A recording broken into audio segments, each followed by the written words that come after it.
ప్రేక్షకులకి ఆ లలితాంబిక అమ్మవారి యొక్క అనుగ్రహం పరిపూర్ణంగా కలగాలని మనస్ఫూర్తిగా కోరుకుంటూ మనం ఈరోజు కాందాయ ఫలము ఈ యొక్క మొదటి 4 నెలలు మనం ఆల్రెడీ చెప్పుకున్నాము ఉగాది సమయంలో. ఇప్పుడు మరలా మనకి ఆగస్టు 9 నుంచి డిసెంబర్ 9 వరకు ఉండేటువంటి 4 నెలలు నక్షత్ర వారీగా ఒక రాశిలో 3 నక్షత్రాలు ఉంటాయి.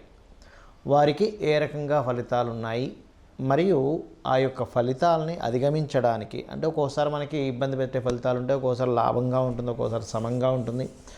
ఆ రకంగా ఆ యొక్క ఫలితాన్ని మనకి ఎక్కువ ఇబ్బంది రాకుండా క్లియర్ చేసుకోవడానికి దేవతానుగ్రహం ఏం చేసుకోవాలి, గ్రహారాధన ఏం చేయాలి, అదేవిధంగా గోసేవ ఏం చేయాలనేటువంటి విషయాలు మనం ఒక్కొక్క నక్షత్రపరంగా చెప్పుకుందాం. కుంభరాశి వారికి అందులో ఉండే నక్షత్రాలు ధనిష్ట, శతభిషము, పూర్వభాద్ర 1, 2, 3 పాదాలు ఉంటాయి. అయితే ధనిష్ట 3, 4 పాదాలు ఉంటాయి. మరి వీరికి ఏమిటి, ఎటువంటి విషయాల్లో కలిసి రానుంది అని చెప్పి చూసుకున్నట్లయితే ఇక్కడ పర్టికులర్గా ఈ యొక్క నక్షత్రాలు ధనిష్ట వారికి ఉద్యోగ సంబంధించినటువంటి విషయంలో 3, 4 పాదాల వారికి ఉద్యోగ ప్రయత్నాలు మరియు అదేవిధంగా ఆ యొక్క ఇంటర్వ్యూస్లో ప్రయత్నాలు అనేటువంటిది బలంగా చూపిస్తుంది. మరి దాని తర్వాత శతభిష నక్షత్రం.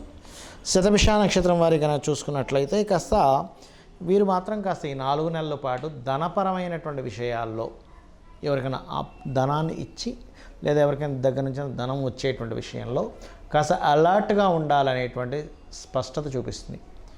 మరి శతభిషం తర్వాత పూర్వభాద్ర నక్షత్రం వారికి మాత్రం ధనయోగం ఉంది. వ్యాపారం మూలంగా ధనయోగము, టీచింగ్స్, ట్రైనింగ్స్ వీటి మూలంగా ధనయోగాలు అనేవి బలంగా చూపిస్తున్నాయి. అయితే ఇక్కడ ఇది శతభిష నక్షత్రం వారికి ఇలా ఉంది అన్నప్పుడు మనం చేయవలసింది ఏమిటి, దుర్గానామాన్ని చేసుకోవాలి. ఓం దుమ్ దుర్గాయ నమః ధన అభివృద్ధిని ఇస్తుంది, అందులో ఎటువంటి సందేహం లేదు. అలాగే మొత్తం ఓవరాల్గా ఈ కుంభరాశి వారికి 2వ స్థానంలో రాహు ఉన్నందుకు సాఫ్ట్వేర్స్ మూలంగా ఏదైనా చూడండి సినిమా ఫీల్డ్లో ఉంటారు, కెమెరా ఫీల్డ్లో ఉంటారు, లేకపోతే ఎక్స్రే సెంటర్స్ ఉంటాయి, ఇటువంటి వాటి మూలంగా ధనయోగం అనేటువంటి చాలా స్పష్టంగా చూపిస్తుంది. కాకపోతే ఇంకొక మంచి విషయం ఏంటంటే లగ్నంలో అంటే రాశిలో ఉండే శని వక్రించాడు కాబట్టి శ్రమ తగ్గుతుంది, శ్రమ అనేటువంటి చాలా తగ్గుతుంది అనేటువంటి చూపిస్తుంది. అయితే ఇక్కడ అష్టమంలో కేతు ఉన్నందుకు కొన్నిసార్లు కొంతమందికి కాన్స్టిపేషన్ ప్రాబ్లమ్స్ రావడం కానీ, లేకపోతే మరి కొంతమందికి చూడండి వాళ్ళు ఆకస్మికంగా సడన్గా కొన్ని నిర్ణయాలు తీసుకుంటూ ఉంటారు విచిత్రంగా. అటువంటి నిర్ణయాలు మాత్రం తీసుకోకూడదు అనేటువంటి చాలా స్పష్టంగా గోచరిస్తుంది. ఉద్యోగ అవకాశాలు అయితే ఓవరాల్గా కుంభరాశి వారికి బాగున్నాయని చెప్పుకోవాలి. అయితే అందులో ముఖ్యంగా నేను చెప్పినటువంటి నక్షత్రం వారికి మరింత ఎక్కువగా ఉంటాయి. అందులో ధనిష్ట నక్షత్రం వారికి చూసుకున్నట్లయితే ఇక మీరు చేయవలసిన దేవత ఆరాధన ఏమిటి, సూర్య సంబంధించినటువంటి ఆరాధనతో పాటు ముఖ్యంగా విష్ణు సహస్రనామాలు, కనీసం కేశవనామాలైనా, లేదంటే అవన్నీ నేను పలకలేను, నోరు తిరగదనుకునేటువంటి వారు ఓం నమో నారాయణాయ. ఎందుకంటే పంచమ స్థానం ఎప్పుడైతే యాక్టివేషన్ అయిందో, మంత్రస్థానం ఎప్పుడైతే యాక్టివేషన్ అయిందో పూర్వజన్మ కర్మ అనేటువంటిది తొలగుతుంది. ఇది చేయండి. మరియు దీంతోపాటు కాస్త గణపతి ఆలయాలకు రెగ్యులర్గా వెళ్తూ ఉండండి. గోవుకి బెల్లము మరియు గ్రాసము తినిపిస్తూ ఉండండి, అన్ని విధాలా బాగుంటుంది. ఈ కాందాయ ఫలాలు కానివ్వండి, రాశి ఫలాలు కానివ్వండి, మాస ఫలాలు కానివ్వండి, వార ఫలితాలు ఏవైనా కానీ ఒకటే గుర్తుపెట్టుకోండి, వీటన్నిటికంటే అతి ముఖ్యంగా మీరు చూసుకోవాల్సినటువంటిది మీ జన్మజాతక ఫలితం. ఎందుకంటే మనము పూర్వజన్మల్లో ఏదైతే కర్మని చేశామో ఆ కర్మ యొక్క ఫలితం ఈ జన్మలో మనం పొందుతూ ఉంటాము. మరి ఈ జన్మలో చేసేదండి, ఈ జన్మలో చేసే కొన్ని మంచి పనులు, సహాయం చేయడం, మాట సహాయం కావచ్చు, లేకపోతే ఇంకేదైనా సరే ఎవరికైనా పుస్తకాలు ఏమంటే ఇచ్చినవి కావచ్చు, అది కూడా కొంతవరకు మనం అనుభవిస్తూ ఉంటాం, ఇక్కడ అనుభవించడం కాదు. కానీ మనం ఎటువంటి పుణ్యకర్మ చేసినా నెక్స్ట్ జన్మలోకి వెళ్తుంది. అది 12 ఫైల్స్గా మారుతూ ఉంటుంది. అంటే ధనభావము, భాగ్యభావము, పుత్రభావము, వివాహము, జీవిత భాగస్వామి ఎలా ఉంటుంది అన్నీ కూడా ఈ జన్మలో ఎటువంటి కర్మని చేస్తామో ఆ రిలేటెడ్ సంబంధించిన ఆ 12 హౌజెస్లో అది వెళ్ళి చేరుతూ ఉంటుంది. అది గుడ్ ఆర్ బ్యాడ్. అందుకే మీరు ఏం చేయాలి, మీ యొక్క పర్సనల్ చార్ట్ ముఖ్యంగా చూసుకోండి. మీరు ఎదగలేకపోతున్నారు, లగ్నభావం ఎందుకు వీక్గా ఉందా, స్ట్రాంగ్గా ఉందా, ఎందుకు అనారోగ్యం వస్తుంది, ఎందుకు మీరు స్ట్రెస్ అవుతున్నారు.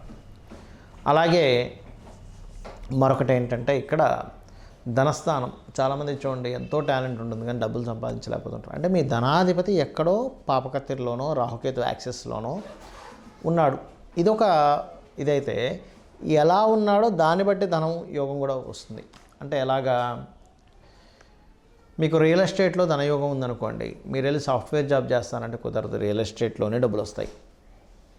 సాఫ్ట్వేర్లో ఉందనుకోండి, సాఫ్ట్వేర్ కంపెనీ పెట్టుకుంటేనే వస్తుంది, అప్పుడు రియల్ ఎస్టేట్ చేస్తారు. అది కొంతమందికి రెండూ ఉంటాయి, సాఫ్ట్వేర్ ఉంటుంది, రియల్ ఎస్టేట్ ఉంటుంది. అలాంటప్పుడు డియోల్ ధనయోగాస్ అంటారు, వ్యాపార ధనయోగాలు ఉంటాయి. ఆ రకంగా చూసుకోవాలి. అంతేగాని ఏలినాటి శని వచ్చిందండి, సర్పదోషం ఉందండి, అందుకే నాకు ధనయోగం లేదనుకోవడానికి కాదు. అయ్యో ఆ ఇబ్బంది, ఆ దోషం ఉంటుంది కాదనట్లేదు, కానీ దానికి సంబంధించిన పరిహారం చేసుకొని మార్గం వెతుక్కొని వెళ్ళిపోవాలి. ఎలా అంటే, మనం ఒక ప్రదేశానికి వెళ్ళాలి, కూర్చొని ఆలోచిస్తున్నంతసేపు వెళ్ళలేం. సరే కాసేపు ప్లానింగ్ వెళ్ళడానికి ఏమిటి అని చెప్పి చూసుకోవచ్చు, కాసేపు మీరు ఆలోచించవచ్చు. కానీ చాలామంది తెలియక జీవితాంతం ఆలోచిస్తూనే ఉంటారు. ప్రయాణం చేస్తేనే గమ్యం వస్తుంది అనే విషయాన్ని మర్చిపోతారు. అదేవిధంగా మీ ప్రయత్నాలు సక్సెస్ అవ్వాలంటే మీ 3rd హౌస్ నుంచి మీ 4th హౌస్, అంటే మీరు ఏ డైరెక్షన్స్ గృహాల్లో, అది రెంటల్ అయినా ఓన్ హౌస్ అయినా, మీ పేరులో ఉండే వర్గుని బట్టి అది కూడా కొంతవరకు మీకు సపోర్ట్ చేస్తుంది మీ జాతకానికి.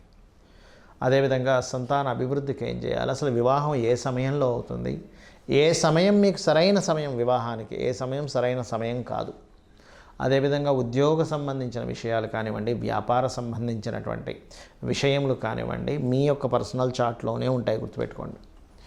అంటే ఏ వ్యాపారం చేయాలి, ఏ వ్యాపారం ద్వారా డబ్బులు వస్తాయి, ఏ ఉద్యోగం, అంటే ఉద్యోగం చాలామంది చిన్నపిల్లల జాతకాలు చిన్నప్పుడు మొట్టమొదటిగా చూసుకోవాల్సింది కేవలం ఎడ్యుకేషన్, అంటే ఎడ్యుకేషన్ హౌస్ మాత్రమే చూస్తారు. అలా కాదు, మీరు వృత్తి సంబంధించినటువంటిది ఏది ఉంది, ధన సంబంధించింది ఏది ఉంది కూడా పరిశీలన చేసుకోవాలి. ధనము, వృత్తి, ఇప్పుడు చూడండి ఎవరు టైంపాస్కి చేయరుగా, ఎడ్యుకేషన్ కూడా ఇవాళ రేపు ప్రొఫెషనల్గా ఆ యొక్క ప్రొఫెషన్ తీసుకోవడానికి చేస్తారు. ఆ ప్రొఫెషన్ తీసుకోవడానికి చేస్తున్నాము అన్నప్పుడు మరి దానికి సంబంధించినటువంటిది మనం చేయాలి. అలాంటప్పుడు ముఖ్యంగా ఏంటంటే, మీరు ఒకటే గుర్తుపెట్టుకోండి, మీ యొక్క జన్మజాతకంలో ధనాన్ని, ప్రొఫెషన్ని ఏ గ్రహం ఇస్తుందో దానికి ఫస్ట్ ప్రయారిటీ ఇవ్వండి. విద్య అనేటువంటిది అది ప్రొఫెషన్గా మారాలని రూల్ లేదు, క్యాజువల్గా నేర్చుకోవచ్చు, దాంట్లో టాలెంట్ పొందొచ్చు, ఆ యొక్క విద్య మీకు రావచ్చు. మనం నేర్చుకున్న ప్రతిదీ ప్రొఫెషన్గా మారాలని లేదు, గుర్తుపెట్టుకోండి. కానీ ప్రొఫెషన్గా మారాలనుకున్నప్పుడు మాత్రం ప్రొఫెషనల్గా ఇచ్చే గ్రహాలు ఏమిటో వాటిని పట్టుకోవాలి.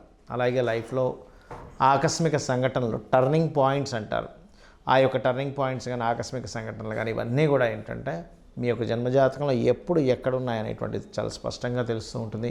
ఇక మీరు ఇవన్నీ నాకు తెలియవు, శరణాగతి అంటారు, అంటే నాకు ఇవేమీ తెలియవు, ఈ దుఃఖము, బాధ బాగా కలిసి రావడం, కలిసి రాకపోవడం ఇవన్నీ నాకు తెలియదు, నువ్వు ఉన్నావు అమ్మ, నీ యొక్క అనుగ్రహం ఇదంతా కూడా అని అనుకుంటూ వెళ్ళిపోతూ ఉంటే దానంత గొప్పది మరొకట్లేదు. అంటే మన జన్మజాతకంలో ఎలా ఉన్నా కూడా మనం భగవంతుని ఆరాధిస్తూ భగవత్ నామస్మరణ చేసుకుంటూ మన పని మనం ధర్మంగా చేసుకుంటూ వెళ్తూ ఉంటే అమ్మవారే తను చూసుకుంటూ ఉంటుంది, సొంత తల్లి బిడ్డను చూసుకున్నట్టుగా.